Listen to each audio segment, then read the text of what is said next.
Hello friends, welcome to Mithuntips. இன்னைக்கு நம்ம சேனல்ல பீர்க்கங்காய் தோல் வச்சு எப்படி ஒரு சுவையான துவையல் செய்யலாம்னு பார்க்கலாம். இது பாத்தீங்கன்னா கொங்குநாடு ஸ்டைல்ல நான் செஞ்சிருக்கேன். கண்டிப்பா உங்க வீட்ல ட்ரை பண்ணி பாருங்க.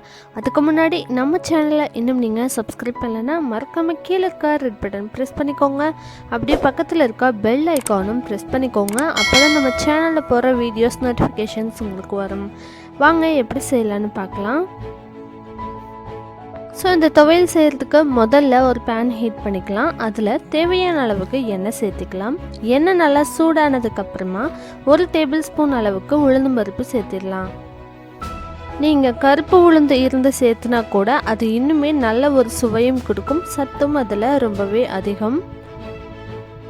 இப்போ இதை லைட்டாக வறுத்துட்டு இது கூட 1/2 டேபிள் ஸ்பூன் அளவுக்கு தனியா சேர்த்திடலாம்.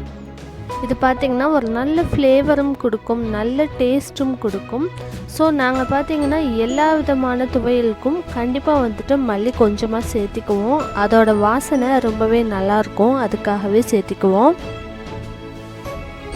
இப்போது தனியாகவும் போட்டதுக்கப்புறமா 2 காஞ்ச மிளகாயும் ஒரு 3-4 சின்ன வெங்காயத்தை பொடியை நறுக்கி சேர்த்திருக்கிறேன். நீங்கள் காரத்துக்கு தகுந்த மாதிரி மிளகாய் சேர்த்திக்கோங்க. சின்ன வெங்காயமும் பார்த்திங்கன்னா அதோட டேஸ்ட்டும் நல்லாயிருக்கும். ஆனால் அதை வந்துட்டு அதிகமாக சேர்த்திக்கிட்டோம்னா அந்த சுவையவே கெடுத்துரும். அதனால் ஒரு 3 சின்ன வெங்காயம் இருந்தால் கூட போதும். அதை ஜஸ்ட்டு பொடியாக நறுக்கி இது கூட சேர்த்திடலாம். வெங்காயம் பார்த்திங்கன்னா பாதி அளவுக்கு வதங்கின உடனேவே நம்ம பீர்க்கங்காய் தோல் பார்த்திங்கன்னா சீவி வச்சுருக்கோம் இல்லையா, அதை வந்துட்டு கொஞ்சம் பொடியாக நறுக்கிட்டு அதுக்கப்புறமா இதில் ஆட் பண்ணிடலாம்.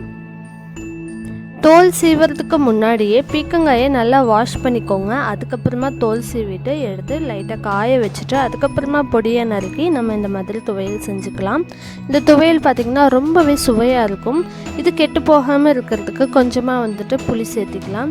இது பார்த்திங்கன்னா நல்லா எண்ணெயில் வதக்கிட்டோம் அப்படிங்கும்போது இந்த சட்னி வந்துட்டு கெட்டு போகாது.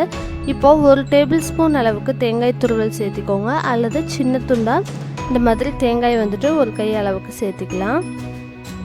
இப்போ இது எல்லாத்தையும் நல்லா ஃப்ரை பண்ணி விட்டுக்கோங்க. இப்போது இந்த ரெசிபிக்கு தேவையான அளவுக்கு உப்பு சேர்த்திடலாம். லைட்டாக பார்த்திங்கன்னா தேங்காய் வந்துட்டு கலர் சேஞ்ச் ஆகணும், அது வரைக்கும் நல்லா வறுத்துட்டு அதுக்கப்புறமா ஆற வச்சு நம்ம மிக்ஸி ஜாரில் அரைச்சி எடுத்துக்கலாம். பீர்க்கங்காய் மட்டும் இல்லை, அதனுடைய செடியில் இருக்கக்கூடிய வேர், இலைகள், இந்த மாதிரி எல்லாமே நிறைய நன்மை கொடுக்கக்கூடியதுங்க. அதனால தான் நம்ம இந்த தோல் கூட வேஸ்ட் பண்ணாமல் இந்த மாதிரி துவையலாக செஞ்சு சாப்பிடும்போது நிறைய ஹெல்த் பெனிஃபிட்ஸ் கொடுக்கும். முக்கியமாக கண் பார்வையில் ஏதாவது கோளாறு இருக்குது அல்லது கண் நோய் ஏதாவது இருக்குது அப்படிங்கும்போது அதை ரெகுலராக சாப்பிடும்போது அதை க்யூர் பண்ணும். நம்மளோட உடம்பு பார்த்திங்கன்னா ரொம்ப உஷ்ணமாக இருக்குது அப்படிங்கும்போதும் அதை குளிர்விக்கிறதுக்கும் இது வந்து ஹெல்ப்ஃபுல்லாக இருக்குது. நம்ம உடல் பார்த்திங்கன்னா சோர்வடையாமல் நல்லா பூஸ்ட் பண்ணுறதுக்கும் இது வந்து ரொம்பவே ஹெல்ப்ஃபுல்லாக இருக்குது. ஸோ இந்த ரெசிபி உங்களுக்கு பிடிச்சிருந்தா உங்கள் வீட்டில் ட்ரை பண்ணி பார்த்துட்டு எப்படி இருந்துச்சுன்னு சொல்லி கீழே கமெண்ட் பண்ணுங்கள். தேங்க்ஸ் ஃபார் வாட்சிங்.